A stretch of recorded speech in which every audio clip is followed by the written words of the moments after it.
मिश्री तो मिठी बोली फुल्लां दियां महकां वाली के राजे विसरी चेत्यों फिर नाए थ्योणी पाली। सावलो स्याणे बन के करके तुस ज्ञान वे सदियां तक याद रहने जो मां बोली दे मान वे सदियां तक याद रहणगे।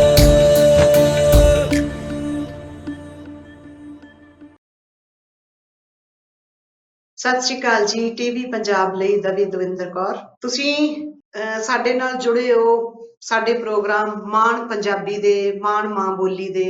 ਇਸ ਪ੍ਰੋਗਰਾਮ ਦੇ ਤਹਿਤ ਸਾਡੇ ਹਫਤਾਵਾਰੀ ਪ੍ਰੋਗਰਾਮ ਦੇ ਤਹਿਤ ਅਸੀਂ ਤੁਹਾਨੂੰ ਵੱਖ-ਵੱਖ ਲੇਖਕਾਂ ਕਲਾਕਾਰਾਂ ਕਵੀਆਂ ਦੇ ਰੂਬਰੂ ਕਰਵਾਉਣੇ ਹਾਂ। ਮਾਂ ਬੋਲੀ ਪੰਜਾਬੀ ਲਈ ਜਿਸ ਤਰ੍ਹਾਂ ਦਾ ਵੀ ਕੰਮ ਹੋ ਰਿਹਾ ਹੈ ਜਾਂ ਉਹ ਮਾਂ ਬੋਲੀ ਬਾਰੇ ਕਿਸ ਤਰ੍ਹਾਂ ਸੋਚਦੇ ਹਨ।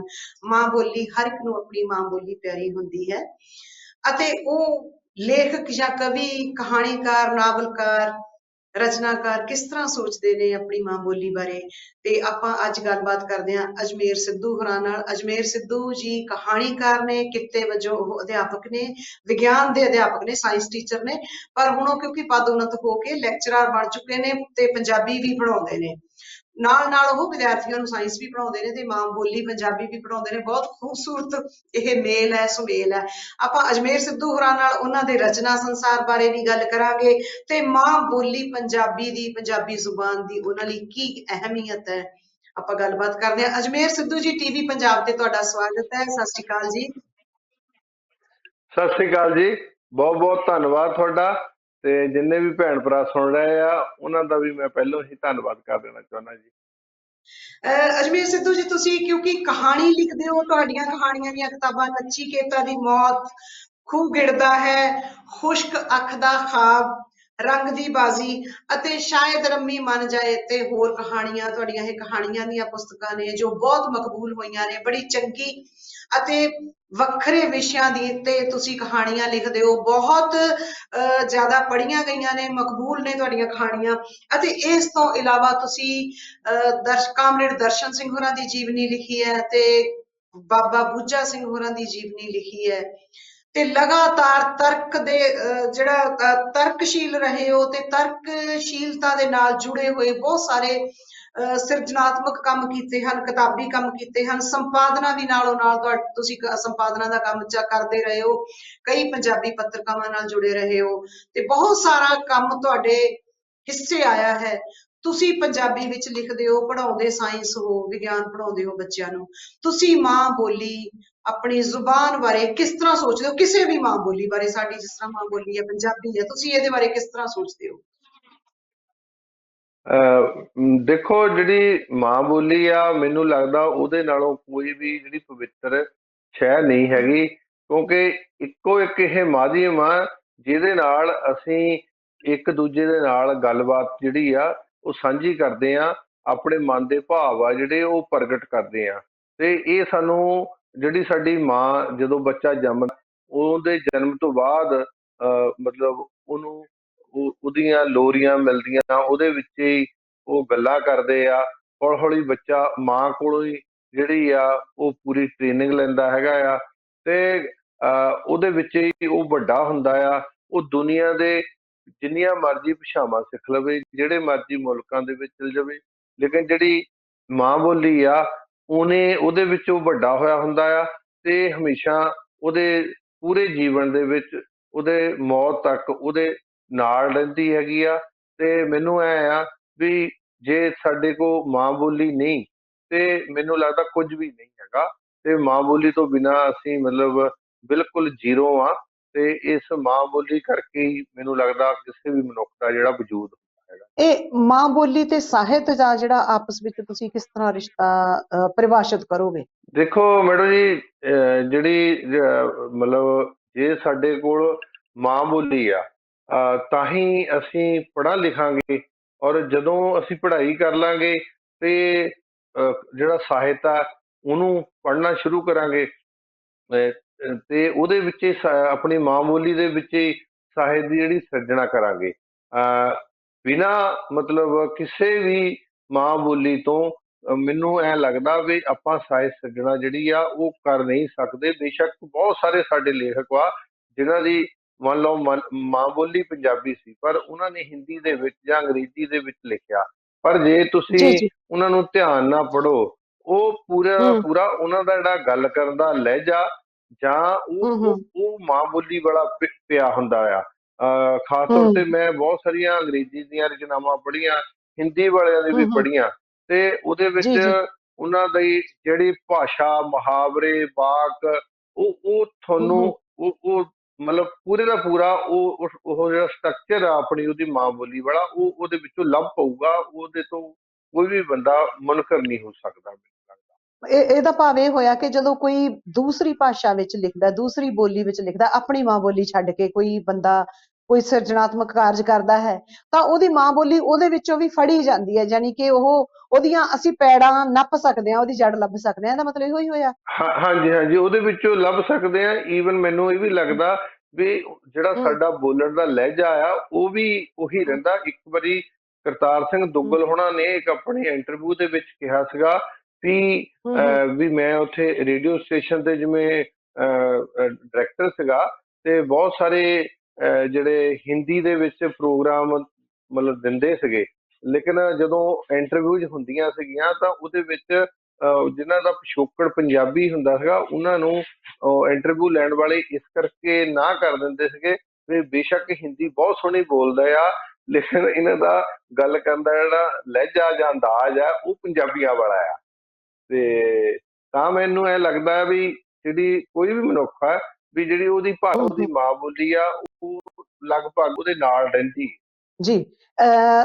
ਅਜਮੇਰ ਸਿੱਧੂ ਜੀ, ਜਿਸ ਤਰ੍ਹਾਂ ਕਿ ਤੁਸੀਂ ਵਿਗਿਆਨ ਪੜ੍ਹਾਉਂਦੇ ਹੋ ਬੱਚਿਆਂ ਨੂੰ, ਸਕੂਲ ਵਿੱਚ ਤੁਹਾਡਾ ਵਿਸ਼ਾ ਆ ਸਾਇੰਸ ਹੈ, ਹਾਂਜੀ ਤੇ ਹਾਂ- ਸਕੂਲਾਂ ਤੱਕ ਹਾਂਜੀ ਬੇਸ਼ੱਕ ਸਾਇੰਸ ਪੰਜਾਬੀ ਵਿੱਚ ਪੜ੍ਹਾਈ ਜਾਂਦੀ ਹੈ, ਪੰਜਾਬ ਦੇ ਸਕੂਲਾਂ ਵਿੱਚ।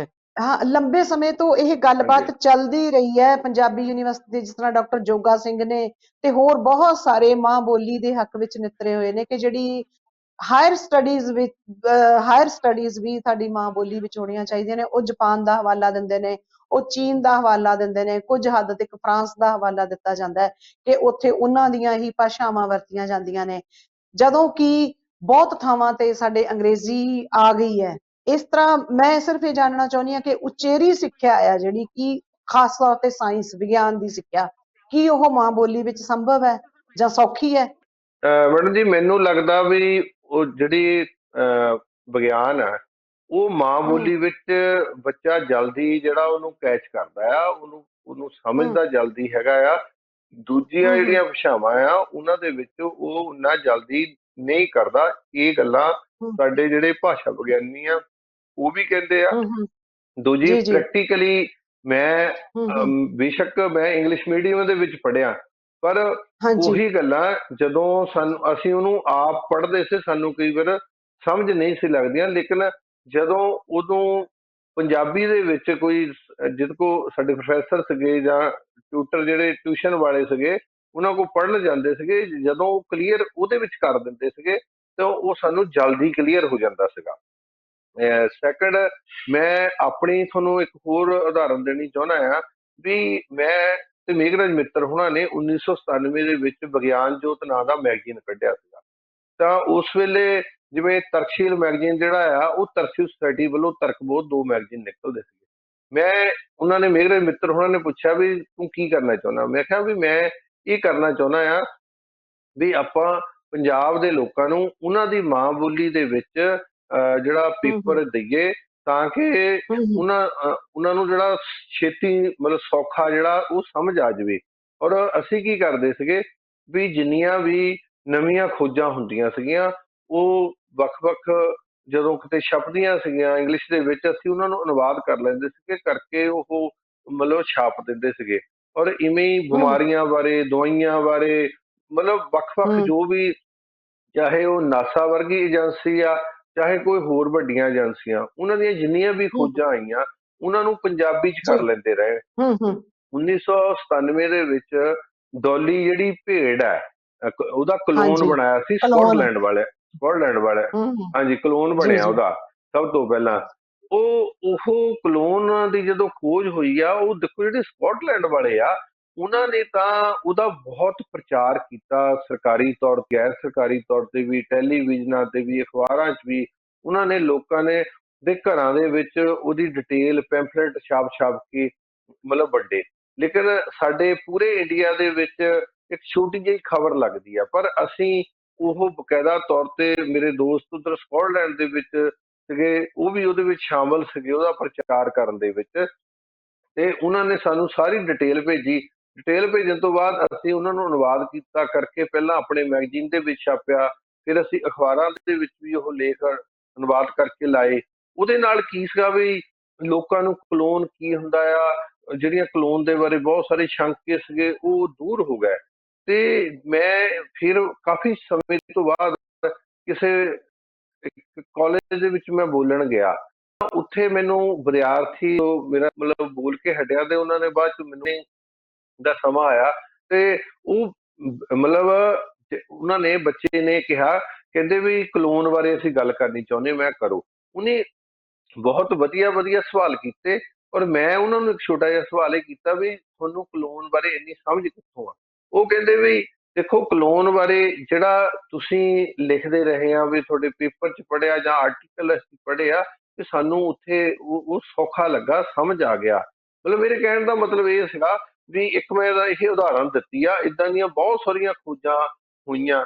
ਤੇ ਉਹਨਾਂ ਨੂੰ ਜਦੋਂ ਪੰਜਾਬੀ ਭਾਸ਼ਾ ਦੇ ਵਿੱਚ, ਚਾਹੇ ਮੈਂ ਜਾਂ ਹੋਰ ਬਹੁਤ ਸਾਰੇ ਲੋਕ ਆ, ਉਹਨਾਂ ਨੇ ਲੈ ਕੇ ਆਉਂਦਾ, ਤੇ ਉਹ ਜਿਹੜੀ ਕਿ ਵਿਦਿਆਰਥੀਆਂ ਨੂੰ ਔਖਾ ਨਹੀਂ ਲੱਗਾ। ਗਾਹਾਂ ਜਦੋਂ ਉਹਨਾਂ ਨੇ ਹਾਇਰ ਸਟੱਡੀ ਦੇ ਵਿੱਚ ਗਏ ਆ, ਤਾਂ ਉਹਨਾਂ ਨੂੰ ਲਿਖਣਾ ਸੌਖਾ ਹੋ ਗਿਆ, ਉਹਨਾਂ ਨੂੰ ਉਹ ਗੱਲ ਸਮਝਣੀ ਸੌਖੀ ਹੋ ਗਈ, ਕੋਈ ਔਖਾ ਨਹੀਂ ਲੱਗਾ ਹੈਗਾ।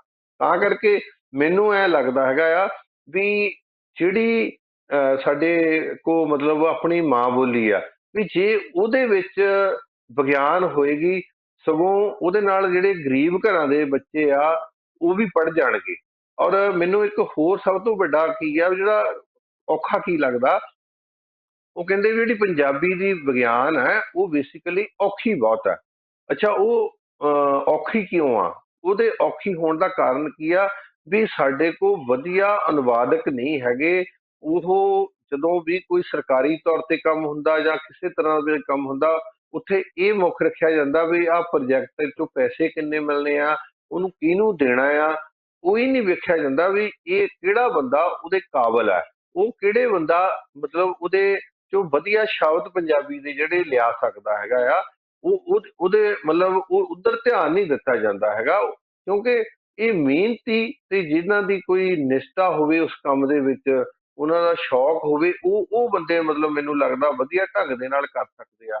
ਤੁਸੀਂ ਹੁਣ ਜਿਹੜੀ ਸਾਡੀ ਸਕੂਲਾਂ ਦਾ ਸਿਲੇਬਸ ਹੈ ਨਾ, ਪੰਜਾਬ ਸਿੱਖਿਆ ਬੋਰਡ ਦੀ ਮੈਂ ਗੱਲ ਕਰਨ ਲੱਗਾ, ਉਹਦੇ ਵਿੱਚ ਜਿਹੜੀਆਂ ਵਿਗਿਆਨ ਦੀਆਂ ਕਿਤਾਬਾਂ ਜਾਂ ਹਿਸਾਬ ਦੀਆਂ ਕਿਤਾਬਾਂ ਪੰਜਾਬੀ ਦੀਆਂ, ਮਤਲਬ ਜਿਹੜੀ ਗੁਰਮੁਖੀ ਆ, ਮੈਥ ਦਾ ਉੱਤਾ ਕੀ ਲਿਖਿਆ ਹੁੰਦਾ, ਨਿਮਨ ਲਿਖਤ ਸਵਾਲ ਕਰੋ। ਮਤਲਬ ਉੱਥੇ ਹੇਠ ਲਿਖੇ ਸਵਾਲਾਂ ਨੂੰ ਅੱਧਾ ਹੱਲ ਕਰੋ ਦੀ ਬਜਾਏ ਨਿਮਨ ਲਿਖਤ ਲਿਖਿਆ।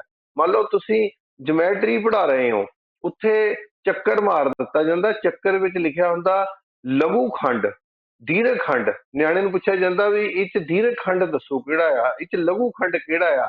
ਜੇ ਉਹਨੂੰ ਆਪਾਂ ਵੱਡਾ ਹਿੱਸਾ ਛੋਟਾ ਹਿੱਸਾ ਜਿਹੜਾ ਆ ਉਹ ਲਿਖ ਦਈਏ, ਨਹੀਂ ਲਿਖਦੇ। ਆਪਾਂ ਆਹ ਹੇਠ ਲਿਖੀਆਂ ਸਿੱਖਿਆਵਾਂ ਆ, ਇਹਦੇ ਵਿੱਚੋਂ ਨਿਊਨਤਮ ਸਿੱਖਿਆਵਾਂ ਪਤਾ ਕਰੋ, ਅਧਿਕਤਮ ਸਿੱਖਿਆਵਾਂ ਪਤਾ ਕਰੋ। ਕਿਉਂ? ਕਿਉਂਕਿ ਪਹਿਲਾਂ ਜਿਹੜੀ ਉਹ NCERT ਦੀਆਂ ਕਿਤਾਬਾਂ ਨੇ, ਉਹ ਅੰਗਰੇਜ਼ੀ ਤਿਆਰ ਹੋਈਆਂ, ਅੰਗਰੇਜ਼ੀ ਦੇ ਵਿੱਚੋਂ ਅਨੁਵਾਦ ਹੋਈਆਂ ਹਿੰਦੀ 'ਚ, ਤੇ ਹਿੰਦੀ 'ਚੋਂ ਹੋਈਆਂ ਪੰਜਾਬੀ ਦੇ ਵਿੱਚ। ਉਹ ਫਿਰ ਜਿਹੜੀਆਂ ਪੰਜਾਬੀ 'ਚ ਅਨੁਵਾਦ ਹੋਈਆਂ, ਉਹ ਸਿੱਧੀਆਂ ਹੀ ਉੱਥੇ ਵੀ ਉਹਨੇ ਨਿਮਨ ਲਿਖਤ ਲਿਖਿਆ ਆ, ਨਿਊਨਤਮ ਲਿਖਿਆ ਆ, ਅਧਿਕਤਮ ਲਿਖਿਆ ਆ। ਮਤਲਬ ਉਹ ਸਾਰੇ ਦੇ ਸਾਰੇ ਜਿਹੜੇ ਸ਼ਬਦ ਆ ਉਹ ਚੱਕ ਕੇ ਹਿੰਦੀ ਵਾਲੇ ਅਸੀਂ ਚੇਪੇ ਹੋਏ ਆ। ਜੇ ਮੈਨੂੰ ਲੱਗਦਾ ਵੀ ਜਿਹੜਾ ਕੋਈ ਬੰਦਾ ਮਤਲਬ ਭਾਸ਼ਾ ਵਿਗਿਆਨੀ ਆ, ਜਿਹੜਾ ਪੰਜਾਬੀ ਵੀ ਸਮਝਦਾ, ਹਿੰਦੀ ਵੀ ਤੇ ਅੰਗਰੇਜ਼ੀ ਵੀ, ਤਿੰਨਾਂ ਭਾਸ਼ਾਵਾਂ ਦਾ ਜਿਹਨੂੰ ਗਿਆਨ ਆ, ਫਿਰ ਉਹ ਖੋਜ ਕਰਕੇ ਵੀ ਕਿਹੜੇ ਸ਼ਬਦ ਢੁਕਵੇਂ ਆ ਜਿਹੜੇ ਆਮ ਲੋਕਾਂ ਦੀ ਬੋਲਚਾਲ ਦਾ ਹਿੱਸਾ, ਜੇ ਤਾਂ ਉਹ ਹੋਣ ਤਾਂ ਫਿਰ ਲੱਗਦਾ ਪੰਜਾਬੀ ਵਧੀਆ ਭਾਸ਼ਾ ਵੀ ਉਹਦੇ ਵਿੱਚ ਉਹ ਜਿਹੜੀ ਐਜੂਕੇਸ਼ਨ ਪੜ੍ਹਾਈ ਜਿਹੜੀ ਆ ਉਹ ਬੱਚੇ ਕਰ ਸਕਦੇ।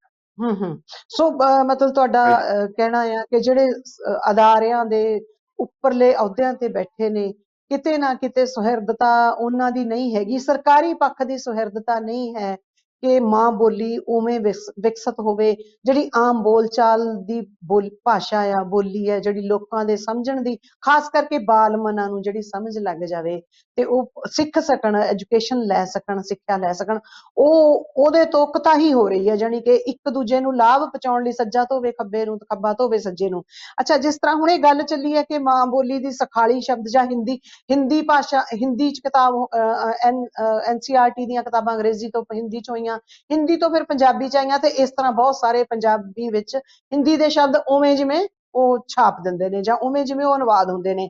ਤੇ ਇੱਥੋਂ ਮੇਰਾ ਸਵਾਲ ਹੁੰਦਾ ਕਿ ਇੱਕ ਤਾਂ ਫਿਰ ਆਪਾਂ ਇਹ ਵੀ ਮੰਨੀਏ ਕਿ ਜਿਹੜੀ ਹਿੰਦੀ ਹੈ ਸਾਡੀ ਰਾਸ਼ਟਰੀ ਭਾਸ਼ਾ ਆ, ਮੁਲਕ ਦੀ ਸਾਡੇ ਦੀ ਭਾਸ਼ਾ ਹੈ, ਸਾਡੇ ਪੂਰੇ ਮੁਲਕ ਨੂੰ ਜੋੜ ਦਿੰਦੀ ਹੈ, ਜੋੜਨ ਦਾ ਕਾਰਜ ਕਰਦੀ ਹੈ। ਅਸੀਂ ਹਿੰਦੀ ਜਾਂ ਅੰਗਰੇਜ਼ੀ ਵਿੱਚ ਬਾਕੀ ਸੂਬਿਆਂ ਦੇ ਲੋਕਾਂ ਨਾਲ ਸੰਚਾਰ ਕਰ ਸਕਦੇ ਹਾਂ, ਗੱਲਬਾਤ ਕਰ ਸਕਦੇ ਹਾਂ ਪਰਸਪਰ, ਹਨਾ। ਤੇ ਕੀ ਇਹ ਹਿੰਦੀ ਸਾਡੀ ਪੰਜਾਬੀ ਨੂੰ, ਮਾਂ ਬੋਲੀ ਨੂੰ ਖਾ ਰਹੀ ਹੈ? ਤੇ ਜਾਂ ਨਾਲ ਹੀ ਬਰਾਬਰ ਇਹਦੇ ਇਹ ਵੀ ਸਵਾਲ ਹੈ ਕਿ ਕਾਰਪੋਰੇਟ ਸੰਸਾਰ ਹੈ ਜਿਹੜਾ, ਜਿੱਥੇ ਇੱਕੋ ਹੀ ਭਾਸ਼ਾ ਸਾਰੀ ਦੁਨੀਆ ਵਿੱਚ ਅੰਗਰੇਜ਼ੀ ਹਾਵੀ ਹੈ, ਤੇ ਉਹ ਸਾਰੇ ਕਾਰਪੋਰੇਟਾਂ ਦੀ ਅੰਗਰੇਜ਼ੀ ਵਰਤੀ ਜਾਂਦੀ ਹੈ, ਉਹਨਾਂ ਵੱਲੋਂ ਇਹ ਤਰਜੀਹੀ ਤੌਰ ਤੇ ਵਰਤੀ ਜਾਂਦੀ ਹੈ ਇਹ ਭਾਸ਼ਾ। ਤੇ ਫਿਰ ਇਹ ਮੰਨੀਏ ਕਿ ਸਾਡੇ ਮੁਲਕ ਵਿੱਚ ਹਿੰਦੀ ਵੀ ਸਾਡੇ ਲਈ, ਪੰਜਾਬੀ ਲਈ ਖਤਰਾ ਆ, ਤੇ ਅੰਗਰੇਜ਼ੀ ਖਾ ਰਹੀ ਹੈ ਸਾਡੀ ਮਾਂ ਬੋਲੀ ਨੂੰ, ਤੇ ਹੋਰਾਂ ਮਾਂ ਬੋਲੀਆਂ ਨੂੰ ਵੀ, ਹੋਰਾਂ ਲੋਕਾਂ ਦੀਆਂ ਮਾਂ ਬੋਲੀਆਂ ਨੂੰ, ਹੋਰਾਂ ਸੂਬਿਆਂ ਦੀਆਂ ਬੋਲੀਆਂ ਨੂੰ ਆਪਾਂ ਇਹ ਮੰਨੀਏ।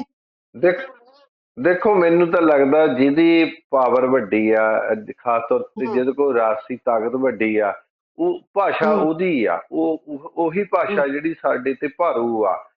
ਤੇ ਜੇ ਮਤਲਬ ਤੁਹਾਡੇ ਤੇ ਅੰਗਰੇਜ਼ ਹਕੂਮਤ ਕਰਦੇ ਰਹੇ ਆ, ਤਾਂ ਇਸ ਕਰਕੇ ਜਿਹਨਾਂ ਮੁਲਕਾਂ ਦੇ ਉਹਨਾਂ ਨੇ ਹਕੂਮਤਾਂ ਕੀਤੀਆਂ ਆ, ਉੱਥੇ ਜਿਹੜੀ ਆ ਅੰਗਰੇਜ਼ੀ ਭਾਰੂ ਹੈਗੀ ਆ। ਲੇਕਿਨ ਜਿਹਨਾਂ ਮੁਲਕਾਂ ਦੇ ਨਹੀਂ ਕੀਤੀਆਂ, ਹੁਣ ਉੱਥੇ ਮੇਰੇ ਨਾਲ ਛੋਟਾ ਜਿਹਾ ਹਨਾ, ਉਹ ਜਾਂ ਹੋਰ ਆਪਾਂ ਬਹੁਤ ਸਾਰੇ ਮੁਲਕਾਂ ਦਾ ਉਦਾਹਰਨ ਦੇ ਸਕਦੇ ਹੈਗੇ ਆ। ਈਵਨ ਮੈਂ ਕਹਿੰਦਾ ਚੀਨ ਦੇ ਉੱਤੇ ਵੀ ਉਹਨਾਂ ਨੇ ਰਾਜ ਕੀਤਾ ਆ, ਪਰ ਚੀਨ ਦੀਆਂ ਗਾਹਾਂ ਜਿਹੜੀਆਂ ਅੱਗੇ ਹਕੂਮਤਾਂ ਆਈਆਂ, ਉਹਨਾਂ ਨੇ ਆਪਣੀ ਜਿਹੜੀ ਆ ਭਾਸ਼ਾ, ਉਹਦੇ ਉੱਤੇ ਉਹਨਾਂ ਨੇ ਕੰਮ ਕਰਨਾ ਸ਼ੁਰੂ ਕਰ ਦਿੱਤਾ। ਪਰ ਅਸੀਂ ਕਿਉਂਕਿ ਉਸ ਤਰ੍ਹਾਂ ਸਾਡੀ ਜਿਹੜੇ ਕੋਲ ਲੀਡਰਸ਼ਿਪ ਇਮਾਨਦਾਰ ਨਹੀਂ ਸੀਗੀ, ਜਿਹੜੀ ਲੋਕਾਂ ਲਈ ਹੋਵੇ, ਲੋਕਾਂ ਦੀ ਬੋਲੀ ਲਈ, ਲੋਕਾਂ ਦੀ ਭਾਸ਼ਾ ਲਈ ਹੋਵੇ, ਉਹ ਉਦਾਂ ਦੀ ਸ਼ਿਪ ਨਾ ਹੋਣ ਕਰਕੇ ਉਹ ਸਾਡੇ ਦੇ ਅਜੇ ਵੀ ਜਿਹੜੇ ਆ ਅੰਗਰੇਜ਼ੀ ਆ ਉਹਦਾ ਗਲਵਾ ਹੈਗਾ। ਤੇ ਦੂਸਰਾ ਜਿਹੜਾ ਦੇਸ਼ ਦੇ ਉੱਤੇ, ਇੰਡੀਆ ਦੇ ਉੱਤੇ ਰਾਜ ਕਰਨ ਵਾਲੇ ਲਗਭਗ ਜ਼ਿਆਦਾ ਜਿਹੜੀ ਉਹ ਹਿੰਦੀ ਭਾਸ਼ਾਈ ਵਾਲੀ ਲੀਡਰਸ਼ਿਪ ਹੈ, ਉਹਨਾਂ ਦਾ ਵੀ ਜ਼ੋਰ ਇਸ ਗੱਲ ਦਾ ਆ। ਤੇ ਕਿਉਂਕਿ ਪੰਜਾਬੀ ਛੋਟਾ ਖਿੱਤਾ ਆ, ਬੇਸ਼ੱਕ ਜੇ ਤਾਂ ਆਪਾਂ ਪਾਕਿਸਤਾਨ ਵਾਲਾ ਮਿਲਾ ਲਈਏ, ਇਹ ਸਾਡੇ ਇਸ ਪੰਜਾਬ ਨੂੰ ਮਿਲਾ ਲਈਏ, ਤੇ ਬਾਕੀ ਕੁਝ ਸਟੇਟਾਂ ਦੇ ਜਿਹੜੇ ਪੰਜਾਬੀ ਲੈ ਲਈਏ ਜਾਂ ਦੇਸ਼ਾਂ ਵਿਦੇਸ਼, ਫਿਰ ਤਾਂ ਪੰਜਾਬੀਆਂ ਦੀ ਇੱਕ ਬਹੁਤ ਵੱਡੀ ਗਿਣਤੀ ਆ। ਪਰ ਕਿਉਂਕਿ ਇਹਦੀ ਵੰਡ ਬਹੁਤ ਬੁਰੀ ਤਰ੍ਹਾਂ ਹੋਈ ਆ, ਹੁਣ ਉਹ ਲਹਿੰਦਾ ਪੰਜਾਬ ਦੇ ਵਿੱਚ ਕਿੱਡਾ ਵੱਡਾ ਹਿੱਸਾ ਪਿਆ ਆ ਨਾ, ਤੇ ਇਹ ਚੜ੍ਹਦਾ ਪੰਜਾਬ ਇੱਧਰ ਹਰਿਆਣਾ, ਹਿਮਾਚਲ ਸਭ ਤੋਂ ਅੱਡ ਕਰ ਦਿੱਤੇ ਗਏ ਆ। ਉਹ ਮੱਲੋ ਮੱਲੀ ਅਸੀਂ ਉਹਨਾਂ ਨੂੰ ਪੰਜਾਬੀ ਨਾਲੋਂ ਤੋੜ ਦਿੱਤਾ। ਤੇ ਬਾਹਰ ਹੁਣ ਜਿਹੜਾ ਜਿੰਨਾ ਰੁਜ਼ਗਾਰ ਦਾ ਮਤਲਬ, ਅੱਗੇ ਲੋਕ ਇੱਥੋਂ ਜਾਂਦੇ ਸੀਗੇ ਬਾਹਰਲੇ ਵਿਦੇਸ਼ਾਂ ਦੇ ਵਿੱਚ, ਔਰ ਉਹ ਕੀ ਕਰਦੇ ਸੀਗੇ ਵੀ ਉਹ ਆਪਣੀ ਮਾਂ ਬੋਲੀ ਨਾਲ ਜੁੜੇ ਰਹਿੰਦੇ ਸੀਗੇ। ਪਰ ਹੁਣ ਉਹਨਾਂ ਨੇ ਤੁਹਾਡੇ ਕੋਲੋਂ ਬੱਚਿਆਂ ਨੂੰ ਵੀ ਆਈਲੈਟਸ ਕਰਾਣੀ ਆ, ਉਹ ਇਸ ਤਰ੍ਹਾਂ ਦਾ ਸਿਸਟਮ ਲੈ ਕੇ ਆਏ ਹੋਏ ਆ ਵੀ ਉਹਦੇ ਕਰਕੇ ਬੱਚਾ ਜਿਹੜਾ ਆ ਉਹ ਆਪਣੀ ਭਾਸ਼ਾ ਦੇ ਨਾਲੋਂ ਥੋੜਾ ਟੁੱਟ ਰਿਹਾ ਹੈਗਾ। ਮੈਨੂੰ ਐਂ ਲੱਗਦਾ ਵੀ ਜਿਹੜਾ ਪੰਜਾਬੀ ਦੇ ਉੱਤੇ ਹਿੰਦੀ ਵੀ ਭਾਰੂ ਪੈ ਰਹੀ ਆ, ਤੇ ਅੰਗਰੇਜ਼ੀ ਤਾਂ ਭਾਰੂ ਪੈ ਹੀ ਰਹੀ ਆ। ਬੇਸ਼ੱਕ ਹਿੰਦੀ ਵਾਲੇ ਵੀ ਰੋਂਦੇ ਆ ਵੀ ਸਾਡੇ ਤੇ ਜੀ ਸਾਨੂੰ ਅੰਗਰੇਜ਼ੀ ਨੇ ਖਾ ਲਿਆ, ਉਹਨਾਂ ਦੀ ਗੱਲ 'ਚ ਵੀ ਸੱਚਾਈ ਹੈਗੀ ਆ। ਪਰ ਕਿਉਂਕਿ ਪੰਜਾਬੀ ਹੁੰਦੇ ਛੋਟੇ ਖਿੱਤੇ ਦੀ ਭਾਸ਼ਾ ਰਹਿ ਗਈ ਕਰਕੇ ਇਹਨਾਂ ਨੂੰ ਕੁਦਰਤੀ ਹੈਗਾ ਆ, ਤੇ ਨਾ ਹੀ ਸਾਡੀ ਲੀਡਰਸ਼ਿਪ ਹੈ ਉਹਦੇ ਕੋਲ ਬਹੁਤ ਵੱਡਾ ਵਿਜ਼ਨ ਹੈਗਾ, ਨਾ ਵਿੱਚ ਮੈਦਾਨ ਲੱਗਦੀ ਆ ਕਿ ਉਹ ਸਿਆਸੀ ਤੌਰ ਤੇ ਭਾਵੇਂ ਕਿੰਨੇ ਗਾ, ਲੇਕਿਨ ਉਹ ਆਪਣੇ ਸੱਭਿਆਚਾਰ ਪ੍ਰਤੀ, ਆਪਣੀ ਭਾਸ਼ਾ ਦੇ ਪ੍ਰਤੀ ਉਹਨਾਂ ਨੂੰ ਥੋੜੀ ਦਲੇਰੀ ਜਿਹੜੀ ਆ ਮੈਨੂੰ ਲੱਗਦਾ ਦਿਖਾਣੀ ਚਾਹੀਦੀ ਆ। ਅਸੀਂ ਦਿਖਾਉਂਦੇ ਨਹੀਂ ਹੈਗੇ, ਉਹਦੇ ਕਰਕੇ ਸਮੱਸਿਆ ਆ ਰਹੀ ਹੈ। ਅਜਮੇਰ ਜੀ, ਜਿਸ ਤਰ੍ਹਾਂ ਕਿ ਤੁਸੀਂ ਜਿਹੜਾ ਵੀ ਸਾਹਿਤ ਰਚਿਆ ਉਹ ਬਹੁਤ ਮਕਬੂਲ ਹੈ, ਬਹੁਤ ਤੁਹਾਨੂੰ ਅਦਬੀ ਜਿਹੜਾ ਜਗਤ ਵਿੱਚ ਬਹੁਤ ਪਿਆਰ ਮਿਲਿਆ, ਬਹੁਤ ਮੋਹ ਤੇ ਸਤਿਕਾਰ ਮਿਲਿਆ, ਤੇ ਚੰਗਾ ਸਾਹਿਤ ਰਚਿਆ ਜਾ ਰਿਹਾ ਹੈ ਪੰਜਾਬੀ ਵਿੱਚ। ਬਹੁਤ ਖੂਬਸੂਰਤ ਕਿਸਮ ਦਾ, ਉਮਦਾ ਕਿਸਮ ਦਾ ਸਾਹਿਤ, ਜਿਹਦੇ ਵਿੱਚ ਦੁਨੀਆ ਭਰ ਦੇ ਵਿਸ਼ੇ ਲਏ ਜਾ ਰਹੇ ਨੇ। ਜੇ ਮੈਂ ਜ਼ਿਕਰ ਕਰਾਂ, ਜ਼ਿਕਰ ਨਾ ਮਤਲਬ ਆਪਾਂ ਜੇ ਹੋਰ ਲੇਖਕਾਂ ਦਾ ਜ਼ਿਕਰ ਨਾ ਕਰੀਏ, ਕਿਉਂਕਿ ਸਾਡੇ ਕੋਲ ਸਮੇਂ ਦੀ ਸੀਮਾ ਆ, ਤਾਂ ਵੀ ਚੰਗਾ ਐਨ ਉੱਚ ਪਾਏ ਦਾ ਸਾਹਿਤ ਰਚਿਆ ਜਾ ਰਿਹਾ ਪੰਜਾਬੀ ਵਿੱਚ। ਪਰ ਮੇਰਾ ਸਵਾਲ ਇਹ ਹੈ ਕਿ ਪੰਜਾਬੀ ਹੈ ਜਿਹੜੀ ਸਾਡੀ ਮਾਂ ਬੋਲੀ ਹੈ, ਉਹ ਸਾਡੇ ਰੁਜ਼ਗਾਰ ਦਾ ਸਾਧਨ ਨਹੀਂ ਬਣਦੀ। ਕੀ ਫਿਰ ਆਪਾਂ ਸਮਝੀਏ ਕਿ ਹਾਂਜੀ ਆਰਥਿਕਤਾ ਦਾ ਤੇ ਮਾਂ ਬੋਲੀ ਦਾ ਆਪਸ ਵਿੱਚ ਤਾਲਮੇਲ ਹੁੰਦਾ ਹੈ ਕਿਤੇ ਨਾ ਕਿਤੇ? ਜੇ ਆਰਥਿਕਤਾ ਅਸੀਂ ਪੱਕੇ ਪੈਰੀਂ ਆ ਆਰਥਿਕ ਤੌਰ ਤੇ, ਫਿਰ ਸਾਡੀ ਬੋਲੀ ਵੀ ਹਾਂਜੀ ਮਜ਼ਬੂਤ ਹੋਏਗੀ, ਸਾਡੀ ਮਤਲਬ ਸਾਬਤ ਸਬੂਤੀ ਰਹੇਗੀ। ਤੇ ਜੇ ਸਾਡੀ ਹਾਂਜੀ ਆਰਥਿਕਤਾ ਮਾੜੀ ਹੈ ਤੇ ਸਾਨੂੰ ਅਸੀਂ ਆਪਣੀ ਬੋਲੀ ਨੂੰ ਜਿਉਂਦੇ ਰੱਖਣ ਜੋਗੇ ਵੀ ਨਹੀਂ ਰਹਿੰਦੇ। ਇਹ ਮੰਨਦੇ ਹੋ ਤੁਸੀਂ? ਹਾਂਜੀ ਬਿਲਕੁਲ। ਦੇਖੋ ਜਿਹੜੀ ਜਿਵੇਂ ਪਾਤਰ ਸਾਹਿਬ ਦੀ ਆਇਆ ਆਨੰਦ ਕਿਸ਼ੋਰ ਕਵਿਤਾ ਵੀ ਹੈ ਤੇ ਉਹਨਾਂ ਨੇ ਲਿਖੀ ਹੋਈ, ਤੇ ਆਰਥਿਕਤਾ ਦੇ ਨਾਲ ਭਾਸ਼ਾ ਦਾ ਰਿਸ਼ਤਾ ਤਾਂ ਦੇਖੋ ਗੂੜਾ ਆ। ਹੁਣ ਮੈਂ ਜਿਹੜੀ ਪਹਿਲਾਂ ਵੀ ਤੁਹਾਨੂੰ ਵਿਦੇਸ਼ ਦੀ ਉਦਾਹਰਨ ਦੇ ਕੇ ਹਟਿਆ ਵੀ ਸਾਡੇ ਬੱਚੇ ਸਾਰਿਆਂ ਦੇ ਬਾਹਰ ਜਾ ਰਹੇ ਆ, ਤੇ ਜੇ ਉਹ ਇੱਥੇ ਵਧੀਆ ਜਿਹੜੇ ਅੱਛੇ ਨੰਬਰਾਂ ਵਾਲੇ ਬੱਚੇ ਆ ਉਹ ਜਾ ਰਹੇ ਆ, ਜੇ ਉਹ ਬਾਈ ਦੀ ਵੇ ਉਹ ਇੱਥੇ ਹੁੰਦੇ, ਮਤਲਬ ਇਸ ਦੇਸ਼ ਦੇ ਵਿੱਚ ਦੇਸ਼ ਦੀ ਵੀ ਆਪਣੀ ਮਾਂ ਬੋਲੀ ਦੀ ਵੀ ਇੱਥੇ ਸੇਵਾ ਕਰਦੇ, ਔਰ ਇਹਦੇ ਵਿੱਚ ਉਹਨਾਂ ਜਿੱਥੇ ਉਹਨੇ ਵਿਕਾਸ ਕਰਨਾ ਸੀ, ਸਾਡੇ ਸਮਾਜ ਨੇ ਵਿਕਾਸ ਕਰਨਾ ਸੀਗਾ, ਉੱਥੇ ਸਾਡੇ ਮਾਂ ਜੀ ਜੀ। ਬੋਲੀ ਨੇ ਵੀ ਵਿਕਾਸ ਕਰਨਾ ਸੀਗਾ, ਹੈਨਾ। ਹੂੰ ਹੁਣ ਹੂੰ ਕਿਉਂਕਿ ਹੂੰ ਸਾਡੇ ਕੋਲੋਂ ਧੜਾ ਧੜ ਮਤਲਬ ਅਸੀਂ, ਕਿਉਂਕਿ ਸਾਨੂੰ ਇਹ ਪਤਾ ਅਸੀਂ ਬੱਚੇ ਨੂੰ ਮਹਿੰਗੀਆਂ ਪੜ੍ਹਾਈਆਂ ਕਰਾ ਰਹੇ ਹਾਂ, ਅਵਾਗੁਣ ਡਿਗਰੀਆਂ ਆ, ਉਹਨਾਂ ਦੇ ਲਾਠੀਆਂ ਪੈ ਰਹੀਆਂ, ਪਟਿਆਲੇ 'ਚ ਪੈ ਰਹੀਆਂ, ਕਿਤੇ ਚੰਡੀਗੜ੍ਹ 'ਚ ਪੈ ਰਹੀਆਂ, ਕਿਤੇ ਮੋਹਾਲੀ 'ਚ ਪੈ ਰਹੀਆਂ, ਕਿਤੇ ਜਲੰਧਰ 'ਚ ਪੈ ਰਹੀਆਂ। ਤੇ ਜਿਹੜੀਆਂ ਨਵੀਆਂ ਪੀੜ੍ਹੀਆਂ ਆ ਰਹੀਆਂ ਉਹ ਇਹ ਵੀ ਯਾਰ ਆਪਾਂ ਬੱਚੇ ਨੂੰ ਇੰਨਾ ਕਿਉਂ ਪੜ੍ਹਾਉਣਾ ਇੱਥੇ, ਜਦੋਂ ਸਾਨੂੰ ਇੱਥੋਂ ਰੁਜ਼ਗਾਰ ਹੀ ਨਹੀਂ ਮਿਲਣਾ। ਤੇ ਹੂੰ ਜਦੋਂ ਮਤਲਬ ਰੁਜ਼ਗਾਰ ਨਹੀਂ ਮਿਲੂਗਾ ਉਹ ਬਾਹਰ ਨੂੰ ਭੱਜੂਗੇ, ਤੇ ਹੂੰ ਮਤਲਬ ਇਹ ਆ ਵੀ ਜਦੋਂ ਬਾਹਰ ਨੂੰ ਭੱਜੂਗੇ ਜਿੱਥੋਂ ਉਹਨੂੰ ਰੋਟੀ ਮਿਲਣੀ ਆ ਉਹਨੇ ਉਸੇ ਹੂੰ ਹੀ ਮਤਲਬ ਕੰਮ ਭਾਸ਼ਾ ਦੇ ਵਿੱਚ ਕਰੂਗੇ ਉਹ, ਨਾ ਕਿ ਉਹ ਹੂੰ ਇਹ ਤਾਂ ਹੈਗਾ ਵੀ ਸ਼ੌਕ ਦੇ ਤੌਰ ਤੇ ਜਾਂ ਮਾਂ ਬੋਲੀ ਨਾਲ ਲਗਾ ਕਰਕੇ ਸਾਡੇ ਲੋਕਾਂ ਨੇ ਵਿਦੇਸ਼ਾਂ ਵਿੱਚ ਗੁਰਦੁਆਰੇ ਵੀ ਬਣਾ ਲਏ, ਸਾਹਿਤ ਸਭਾਵਾਂ ਵੀ ਚੱਲਦੀਆਂ ਹੈਗੀਆਂ ਆ, ਪਰ ਹੂੰ ਉਹ ਹੂੰ ਇੱਕ ਪੀੜ੍ਹੀ ਵੱਧ ਤੋਂ ਵੱਧ ਦੂਜੀ ਪੀੜ੍ਹੀ ਤੱਕ ਤਾਂ ਹੋ ਜਾਊਗਾ, ਲੇਕਿਨ ਤੀਜੀ ਪੀੜ੍ਹੀ ਹੂੰ ਤੱਕ ਉਹ ਤੁਹਾਡੀ ਜਿਹੜੀ ਭਾਸ਼ਾ ਆ ਉਹ ਮੈਨੂੰ ਲੱਗਦਾ ਆ ਹੂੰ ਉਹ ਜਾਂਦੀ ਲੱਗਦੀ ਹੈਗੀ ਆ। ਇਸ ਕਰਕੇ ਹੂੰ ਆਰਥਿਕਤਾ ਦਾ ਬਹੁਤ ਜ਼ਿਆਦਾ ਪ੍ਰਭਾਵ ਹੈ। ਹੂੰ ਆਰਥਿਕਤਾ ਨੇ ਮਤਲਬ ਜਿਹੜੀ ਆ ਭਾਸ਼ਾ ਨੂੰ ਮਾਰਨਾ ਹੁੰਦਾ ਆ, ਆਰਥਿਕਤਾ ਨੇ ਉਹਨੂੰ ਉੱਚਾ ਚੁੱਕਣਾ ਹੁੰਦਾ ਆ। ਮੈਨੂੰ ਇਹ ਹੂੰ ਵੀ ਲੱਗਦਾ ਜੀ ਇਹਦੇ ਵਿੱਚ ਆਰਥਿਕਤਾ ਦੇ ਨਾਲ ਜ਼ਿਆਦਾ ਵੱਡਾ ਹੂੰ ਰੋਲ ਹੂੰ ਹਕੂਮਤਾਂ ਦਾ। ਤੁਹਾਡੇ ਸਾਹਮਣੇ ਇੱਕ ਹਕੂਮਤਾਂ ਦਾ। ਵੱਡੀ ਉਦਾਹਰਨ ਆ ਵੀ ਕਿਸੇ ਸਮੇਂ ਉਰਦੂ ਮਤਲਬ ਬੜੀ ਜਿਹੜੀ ਅਮੀਰ ਭਾਸ਼ਾ ਸੀਗੀ, ਔਰ ਸਾਡੇ ਦਾਦੇ ਪੜਦਾਦੇ ਪੜ੍ਹਦੇ ਵੀ ਸੀਗੇ, ਬੋਲਦੇ ਸੀਗੇ, ਤੇ ਹਕੂਮਤਾਂ ਨੇ ਉਹ ਖਤਮ ਕਰ ਦਿੱਤੀ। ਠੀਕ ਹੈ ਜੀ, ਉਹਨਾਂ ਨੇ ਇਹੋ ਜਿਹੇ ਢੰਗ ਤਰੀਕੇ ਅਪਣਾਏ। ਅੱਜ ਸਾਡੇ ਪੰਜਾਬ ਦੇ ਵਿੱਚ ਕੋਈ ਤੁਹਾਨੂੰ ਜਿਹੜੀ ਉਰਦੂ ਪੜ੍ਹਨ ਵਾਲਾ ਕੋਈ ਕੋਈ ਮਿਲ ਨਹੀਂ ਰਿਹਾ। ਟਾਮਾ ਟਿੱਕਾ ਜਿਹੜੇ 70-80 ਸਾਲ ਤੋਂ ਉੱਤੇ ਵਾਲੇ ਉਹ ਤੁਹਾਨੂੰ ਮਿਲ ਜਾਣਗੇ।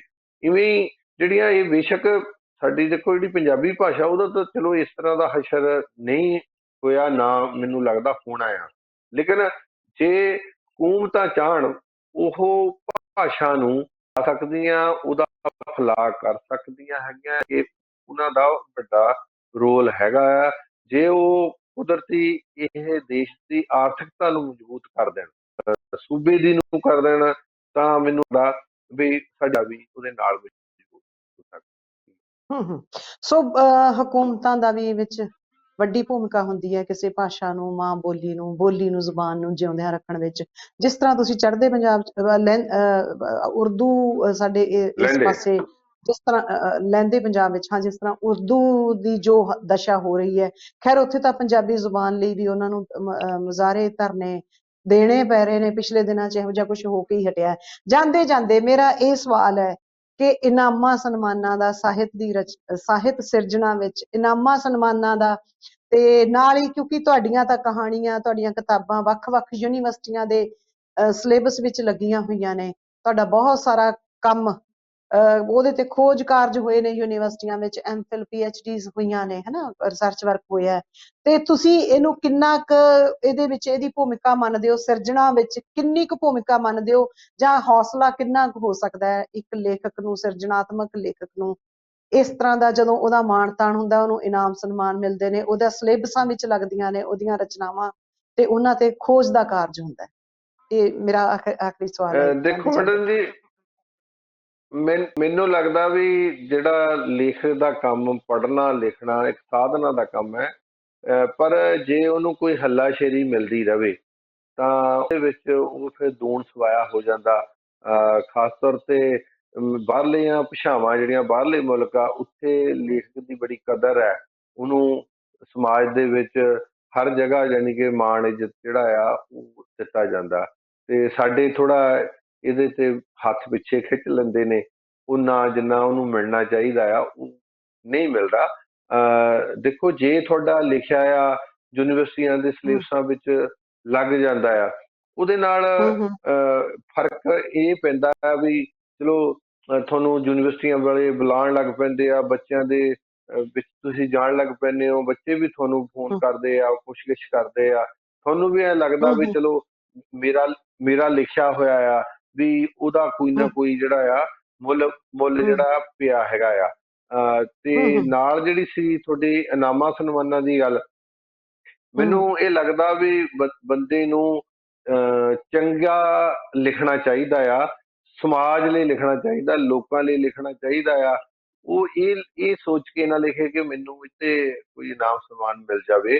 ਤੇ ਲੇਕਿਨ ਜੇ ਮਿਲ ਜਾਵੇ ਤਾਂ ਨਹੀਂ ਹੈਗਾ, ਮੈਨੂੰ ਕੋਈ ਇਨਾਮ ਦਿੰਦਾ ਮੈਨੂੰ ਖੁਸ਼ੀ ਹੁੰਦੀ ਆ, ਪਰ ਮੈਂ ਦੌੜ ਭੱਜ ਕੇ ਕੋਈ ਏਦਾਂ ਦੇ ਪ੍ਰੋਪੇਗੰਡਾ ਰੋਜ਼ ਫੇਸਬੁੱਕ ਦੇ ਉੱਤੇ ਬੈਠ ਕੇ ਆਪਣੀਆਂ ਕਿਤਾਬਾਂ ਦੀਆਂ ਸਿਫਤਾਂ ਕਰੀ ਜਾਵਾਂ, ਜਾਂ ਕਿਸੇ ਕਮੇਟੀ ਦੇ ਉੱਤੇ ਜਿਹੜੀਆਂ ਇਨਾਮ ਦਿੰਦੀਆਂ ਉਹਨਾਂ ਦੇ ਵਿੱਚ ਨੁਕਸ ਕੱਢੀ ਜਾਵਾਂ, ਉਹਨਾਂ ਨੂੰ ਸੁਝਾਅ ਦੇਈ ਜਾਵਾਂ ਵੀ ਮੇਰੀ ਕਿਤਾਬ ਨੂੰ ਕਿਉਂ ਨਹੀਂ ਤੁਸੀਂ ਇਨਾਮ ਕਿਉਂ ਨਹੀਂ ਦਿੱਤਾ, ਹਨਾ। ਬਹੁਤ ਸਾਰੇ ਸਾਡੇ ਲੇਖਕ ਪਿਛਲੇ ਸਮੇਂ ਤੁਸੀਂ ਪੜ੍ਹਿਆ ਹੋਣਾ ਆ, ਫੇਸਬੁੱਕ ਦੇ ਜੀ ਉੱਪਰ ਜੀ, ਵੀ ਬਹੁਤ ਪੜ੍ਹਿਆ ਕੁਛ ਹੋਣਾ, ਹੋਇਆ। ਕਿਤੇ ਹੋਰ, ਹਨਾ। ਹਾਂ, ਮੈਨੂੰ ਤਾਂ ਇਹ ਹੈਗਾ ਵੀ ਦੇਖੋ, ਜਿਹੜੇ ਇਨਾਮ ਸਨਮਾਨ ਆ ਉਹ ਕੋਈ ਤੁਹਾਡੇ ਤੋਂ ਵੱਡੀ ਰਚਨਾ ਤਾਂ ਕਰਾ ਨਹੀਂ ਸਕਦੇ ਹੈਗੇ।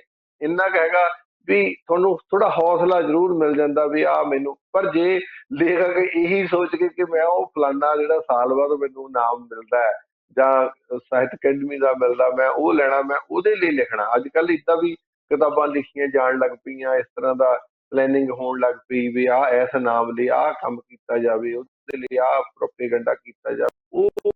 ਉਹ ਮੈਨੂੰ ਲੱਗਦਾ ਮਾੜੀ ਗੱਲ ਹੈਗੀ ਆ। ਤੇ ਬਾਕੀ ਬੰਦੇ ਨੂੰ ਤਾਂ ਬਣਦਾ ਉਹਦਾ ਇਹ ਆ ਵੀ ਉਹ ਦੱਬ ਕੇ ਪੜ੍ਹੇ, ਘੁੰਮੇ ਫਿਰੇ। ਜੇ ਲੋਕਾਂ ਦੇ ਕੋਈ ਸਟਰਗਲ ਹੈ ਉਹਨਾਂ ਦੇ ਵਿੱਚ, ਇਹ ਨਹੀਂ ਲੇਖਕ ਇਕੱਲਾ ਲਿਖਣ ਜੋਗਾ ਹੋਗਾ। ਹੁਣ ਕਿਸਾਨੀ ਦਾ ਅੰਦੋਲਨ ਚੱਲ ਰਿਹਾ ਹੈਗਾ ਆ, ਹਨਾ, ਉੱਥੇ ਮਾਂ ਬੋਲੀ ਵਾਲੇ ਗੱਜ ਦੇ, ਦਿੱਲੀ ਦੇ ਵਿੱਚ ਆਪੇ ਮਾਂ ਬੋਲੀ ਤੁਹਾਡੇ ਜਦੋਂ ਉੱਥੇ ਸੰਤ ਰਾਮ ਉਦਾਸੀ ਉਹਨਾਂ ਦੇ ਗੀਤ ਚੱਲਦੇ ਆ, ਹਜ਼ਾਰਾਂ ਦੇ ਇਕੱਠ ਦੇ ਵਿੱਚ ਗੂੰਜਦੇ ਆ, ਉਦੋਂ ਸਾਨੂੰ ਪਤਾ ਲੱਗਦਾ ਵੀ ਸਾਡੀ ਆਹ ਮਾਂ ਬੋਲੀ ਆ, ਉਹਦੇ ਵਿੱਚ ਆ ਫਲਾਣੇ ਸ਼ਾਇਰ ਨੇ ਆਇਆ ਹੋਇਆ। ਉਹ ਲੋਕ ਜਦੋਂ ਤੁਹਾਡੇ ਹੱਥ ਚ ਲੇਖਕ ਦੇ ਨਾਅਰੇ ਲਾਉਣ ਲੱਗ ਪੈਂਦੇ ਆ, ਉਹ ਵੀ ਮੈਨੂੰ ਲੱਗਦਾ ਹੌਸਲਾ ਦਿੰਦੇ ਆ, ਉਹ ਵੀ ਵੱਡਾ ਇਨਾਮ ਹੈਗੇ ਆ। ਇਕੱਲਾ ਨਾਮ ਇਹ ਵੀ ਰਾਸ਼ੀ ਵਾਲਾ ਸਾਨੂੰ ਵੀ ਆਹ ਲੱਖ ਦਾ ਆ, 25 ਦਾ ਆ, ਜਾਂ ਫਲਾਣੇ ਇੰਨੇ ਡਾਲਰਾਂ ਦਾ, ਉਹ ਨਹੀਂ ਹੌਸਲਾ ਦਿੰਦੇ, ਲੋਕ ਵੀ ਦਿੰਦੇ ਆ। ਮੈਂ ਥੋੜਾ ਉਦਾਹਰਨ ਸ਼ੇਅਰ ਕਰਨੀ ਚਾਹੁੰਦਾ। ਜਦੋਂ ਕਿਰਨਜੀਤ ਕੌਰ ਦਾ ਕੁੜੀ ਦਾ ਆਪਣੀ ਦਾ ਮਹਿਲ ਕਲਾਂ ਦੇ ਵਿੱਚ ਰੇਪ ਹੋਇਆ ਸੀਗਾ, ਮੈਨੂੰ ਯਾਦ ਆ ਉੱਥੇ 1 ਲੱਖ ਦਾ ਘੱਟੋ ਘੱਟ ਇਕੱਠ ਹੋਏਗਾ। ਤੇ ਇਕਬਾਲ ਕੌਰ ਉਦਾਸੀ ਗੀਤ ਗਾਉਂਦੀ ਆ, ਅਜੇ ਨਾ ਆਈ ਮੰਜ਼ਿਲ ਤੇਰੀ, ਹਨਾ, ਅਜੇ ਨਾ ਆਈ ਮੰਜ਼ਿਲ ਤੇਰੀ, ਹਨਾ। ਉਹ ਗੀਤ ਮਤਲਬ ਇੰਨਾ ਲੋਕਾਂ ਵਿੱਚ ਜੋਸ਼ ਸੀਗਾ, ਲੋਕ ਉਸ ਗੀਤ ਦੇ ਬੋਲਾਂ ਦੇ ਉੱਤੇ ਖੁਦ ਐਕਸ਼ਨ ਕਰ ਰਹੇ ਸੀ। ਆਪ ਲੋਕਾਂ ਵਿੱਚ ਗੁੱਸਾ ਸੀਗਾ, ਲੋਕਾਂ ਦੇ ਵਿੱਚ ਇੰਨਾ ਰੋਸ। ਮਤਲਬ ਇੱਕ ਤਾਂ ਉਹ ਬਹੁਤ ਵੱਡਾ ਕਾਂਡ ਹੋਇਆ ਸਾਡੀ ਬੱਚੀ ਦੇ ਨਾਲ, ਸਾਡੀ ਭੈਣ ਦੇ ਨਾਲ, ਲੇਕਿਨ ਉਹ ਗੀਤਾਂ ਦੇ ਵਿੱਚ ਉਹਨਾਂ ਵਿੱਚ ਬੋਲਾਂ ਜਾਨ ਕਿੰਨੀ ਸੀਗੀ ਵੀ ਉਹ ਸਾਰੇ ਦਾ ਸਾਰਾ ਇਕੱਠ ਗੁੱਸੇ ਨਾਲ ਭਰਿਆ ਪਿਆ ਆ ਪੂਰੇ। ਮਤਲਬ ਉਹਨਾਂ ਨੂੰ ਐ ਸੀਗਾ ਵੀ ਲੋਕ ਵੀ ਕਿਤੇ ਸਾਹਮਣੇ ਆ ਜਾਣ, ਉਹਨਾਂ ਨੂੰ ਐਨ ਖਤਮ ਕਰਕੇ ਅਸੀਂ ਰੱਖ ਦੇਵਾਂਗੇ।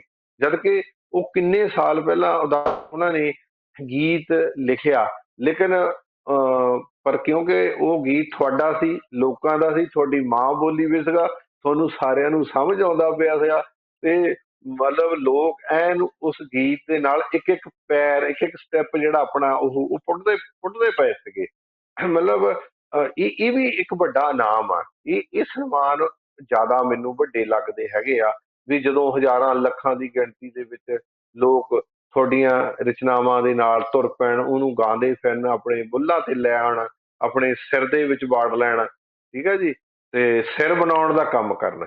ਮਤਲਬ ਮੈਨੂੰ ਐਂ ਲੱਗਦਾ ਤੁਹਾਡੀ ਆਪਣੀ ਮਾਂ ਬੋਲੀ 'ਚ ਲਿਖੀਆਂ ਕੋਈ ਵੀ ਰਚਨਾਵਾਂ ਜਦੋਂ ਉਹ ਲੋਕਾਂ ਦਾ ਸਿਰ ਬਣਾਉਣ ਲੱਗ ਪੈਣ, ਮਤਲਬ ਉਹਨਾਂ ਨੂੰ ਕਿਸੇ ਪਾਸੇ ਲਾ ਦੇਣ, ਤਾਂ ਜ਼ਿਆਦਾ ਉਹਦੀ ਮਹੱਤਤਾ ਹੋ ਜਾਂਦੀ ਹੈ। ਕੋਈ ਵੀ ਰਚਨਾ ਹੋਵੇ ਤੇ ਉਹਦੇ ਨਾਲ ਹੀ ਤੁਹਾਡੀ ਜਿਹੜੀ ਮਾਂ ਬੋਲੀ ਆ ਉਹਦਾ ਵੀ ਵਿਕਾਸ ਜਿਹੜਾ ਆ ਉਹ ਹੋਣ ਲੱਗਦਾ ਹੈ। ਸੋ ਇਨਾਮਾਂ ਸਨਮਾਨਾਂ ਲਈ ਮਿੱਥ ਕੇ ਲਿਖਿਆ ਨਹੀਂ ਜਾ ਸਕਦਾ। ਹਾਂ, ਯੂਨੀਵਰਸਿਟੀਆਂ ਕਾਲਜਾਂ ਦੇ ਸਿਲੇਬਸਾਂ ਵਿੱਚ ਰਚਨਾਵਾਂ ਦਾ, ਚੰਗੀਆਂ ਰਚਨਾਵਾਂ ਦਾ ਲੱਗੇ ਹੋਣਾ ਇਨਾਮ ਹੁੰਦਾ, ਤੇ ਰਚਨਾ ਪਰ ਚੰਗੀ ਤਾਂ ਹੋਵੇ। ਜਿਸ ਤਰ੍ਹਾਂ ਇਹਨਾਂ ਨੇ ਸੰਤ ਰਾਮ ਉਦਾਸੀ ਜੀ ਦੇ ਗੀਤਾਂ ਦਾ ਜ਼ਿਕਰ ਕੀਤਾ ਅਜਮੇਰ ਸਿੱਧੂ ਹੋਰਾਂ ਨੇ, ਤੇ ਜੋ ਲੋਕ ਗੀਤ ਬਣ ਜਾਂਦੇ ਨੇ, ਜਿਹੜੇ ਗੀਤ ਜਾਂ ਜਿਹੜੀਆਂ ਕਥਾਵਾਂ ਜਾਂ ਜਿਹੜੇ ਨਾਵਲ ਲੋਕ ਕਥਾਵਾਂ ਬਣ ਗਏ, ਚ ਲੋਕਾਂ ਦੀ ਜ਼ੁਬਾਨ ਵਿੱਚ ਲਿਖੇ ਗਏ, ਲੋਕਾਂ ਲਈ ਇੰਨੀ ਕੁ ਸੌਖੀ ਭਾਸ਼ਾ ਵਿੱਚ ਲਿਖੇ ਗਏ ਕਿ ਉਹ ਲੋਕਾਂ ਨੂੰ ਸਮਝ ਲੱਗੇ। ਤੇ ਸਭ ਤੋਂ ਵੱਡੀ ਗੱਲ ਹੈ ਕਿ ਉਹ ਸਮਾਜ ਨੂੰ ਸੇਧ ਦੇ ਰਹੇ ਨੇ, ਉਹਨਾਂ ਦੇ ਔਖੇ ਹਾਲਾਤ ਵਿੱਚ ਉਹਨਾਂ ਦੀ ਧਿਰ ਬਣ ਕੇ ਖੜੇ ਨੇ ਤੇ ਉਹਨਾਂ ਨੂੰ ਇੱਕ ਸੇਧ ਦਿੰਦੇ ਨੇ, ਠੀਕ ਰਾਹੇ ਪਾਉਂਦੇ ਨੇ। ਸੋ ਇਹ ਸਾਹਿਤ ਦਾ ਕਾਰਜ ਹੈ। ਅਜਮੇਰ ਸਿੱਧੂ ਹੋਰਾਂ ਨੇ ਜਿਸ ਤਰ੍ਹਾਂ ਗੱਲਬਾਤ ਕੀਤੀ ਪੰਜਾਬੀ ਮਾਂ ਬੋਲੀ ਬਾਰੇ ਤੇ ਚੰਗੇ ਸਾਹਿਤ ਬਾਰੇ ਤੇ ਮਾਂ ਬੋਲੀ ਦੇ ਵਿੱਚ ਸਿੱਖਿਆ ਮਿਲਣ ਦੇ ਕੀ ਮਾਇਨੇ ਨੇ, ਇਹ ਚੰਗਾ ਸੰਵਾਦ ਤੁਰਿਆ ਇਹ, ਤੇ ਸਾਡੇ ਟੀਵੀ ਪੰਜਾਬ ਦੇ ਦਰਸ਼ਕਾਂ ਨੂੰ ਇਹ ਗੱਲਬਾਤ ਜ਼ਰੂਰ ਚੰਗੀ ਲੱਗੀ ਹੋਏਗੀ। ਅਜਮੇਰ ਸਿੱਧੂ ਜੀ, ਤੁਸੀਂ ਅੱਜ ਸਾਨੂੰ ਟਾਈਮ ਦਿੱਤਾ ਟੀਵੀ ਪੰਜਾਬ ਲਈ, ਟੀਵੀ ਪੰਜਾਬ ਦੇ ਦਰਸ਼ਕਾਂ ਲਈ, ਤੇ ਤੁਹਾਡਾ ਬਹੁਤ ਬਹੁਤ ਧੰਨਵਾਦ, ਬਹੁਤ ਸ਼ੁਕਰੀਆ ਜੀ। ਸਤਿ ਸ਼੍ਰੀ ਅਕਾਲ। ਸਤਿ ਸ੍ਰੀ ਅਕਾਲ ਜੀ, ਧੰਨਵਾਦ ਤੁਹਾਡਾ। ਜਿੰਨੀ ਭੈਣਾਂ ਭਰਾਵਾਂ ਨੇ ਸੁਣਿਆ, ਮੈਂ ਦੁਬਾਰਾ ਉਹਨਾਂ ਦਾ ਫਿਰ ਧੰਨਵਾਦੀ ਹਾਂ। ਸੋ ਮਾਣ ਪੰਜਾਬੀ ਦੇ ਪ੍ਰੋਗਰਾਮ ਵਿੱਚ ਤੁਸੀਂ ਕਹਾਣੀਕਾਰ ਤੇ ਟਿੱਪਣੀਕਾਰ ਲੇਖਕ ਅਜਮੇਰ ਸਿੱਧੂ ਹੋਰਾਂ ਨਾਲ ਗੱਲਬਾਤ ਸੁਣੀ, ਜੋ ਵਿਗਿਆਨ ਦੇ ਅਧਿਆਪਕ ਨੇ, ਸਾਇੰਸ ਪੜ੍ਹਾਉਂਦੇ ਨੇ ਸਕੂਲ ਵਿੱਚ, ਤੇ ਨਾਲ ਹੀ ਉਹ ਪੰਜਾਬੀ ਵੀ ਪੜ੍ਹਾਉਂਦੇ ਨੇ ਕਿਉਂਕਿ ਉਹ ਤਰੱਕੀ ਉਹਨਾਂ ਨੂੰ ਮਿਲੀ ਹੈ ਤੇ ਉਹ ਲੈਕਚਰਾਰ ਬਣੇ ਨੇ। ਤੇ ਇਹ ਪ੍ਰੋਗਰਾਮ ਸਾਡਾ ਮਾਂ ਬੋਲੀ ਦੇ ਲਈ ਮਾਣ ਮੱਤੇ ਕਾਰਜ ਕਰ ਰਹੇ ਲੋਕਾਂ ਦੇ ਬਾਰੇ ਹੈ। ਅਸੀਂ ਤੁਹਾਨੂੰ ਇਹੋ ਜਿਹੀਆਂ ਸ਼ਖਸੀਅਤਾਂ ਦੇ ਰੂਬਰੂ ਕਰਵਾਉਂਦੇ ਹਾਂ ਹਰ ਹਫ਼ਤੇ। ਇਸ ਹਫ਼ਤੇ ਅਸੀਂ ਅਜਮੇਰ ਸਿੱਧੂ ਹੋਰਾਂ ਨਾਲ ਤੁਹਾਡੀ ਗੱਲਬਾਤ ਕਰਵਾਈ ਹੈ, ਤੁਹਾਨੂੰ ਸੰਵਾਦ ਤੁਰਿਆ ਸਾਡਾ। ਅਗਲੇ ਹਫ਼ਤੇ ਅਸੀਂ ਫੇਰ ਕਿਸੇ ਹੋਰ ਅਜਿਹੀ ਹਸਤੀ ਨਾਲ ਗੱਲਬਾਤ ਤੋਰਾਂਗੇ, ਛੇੜਾਂਗੇ ਗੱਲਬਾਤ, ਆਪਣੀ ਮਾਂ ਬੋਲੀ ਦੇ ਹੋਰ ਜਿਹੜੇ ਵੱਖ-ਵੱਖ ਪਹਿਲੂ ਨੇ ਉਹਨਾਂ ਤੇ ਗੱਲਬਾਤ ਹੋਏਗੀ। ਤੁਸੀਂ ਟੀਵੀ ਪੰਜਾਬ ਜ਼ਰੂਰ ਦੇਖਦੇ ਰਹੋ, ਸਾਡਾ ਇਹ ਪ੍ਰੋਗਰਾਮ ਵੀ ਦੇਖੋ ਤੇ ਇਹਨੂੰ ਹੋਰ ਅੱਗੇ ਸ਼ੇਅਰ ਕਰੋ। ਤੁਹਾਡਾ ਬਹੁਤ ਬਹੁਤ ਸ਼ੁਕਰੀਆ। ਸਤਿ ਸ਼੍ਰੀ ਅਕਾਲ ਜੀ।